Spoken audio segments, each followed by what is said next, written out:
Hello everyone, welcome back to Tutorial Millennial channel. In this video, I'm going to show you how to add a voice effect on TikTok. Let's get started.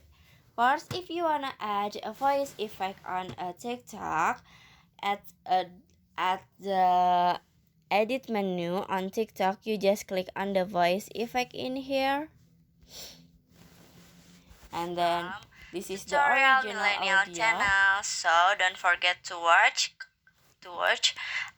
And then this is with comment, Chickpie, subscribe, and like. Chickpie Okay, bye. voice Test, effect. test, test, test, test, This test. is with a bird Okay, tone voice done. effect. Bye.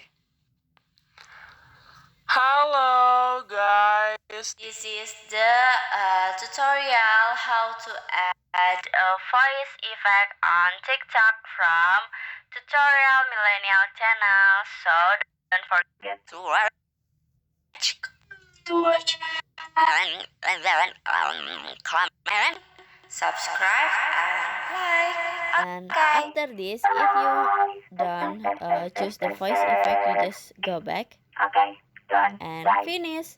So that's how to add a voice effect on TikTok. And then I hope you found this video to be helpful. If you enjoy with the content, please consider like, comment, and subscribe down below. Happy editing guys, bye bye.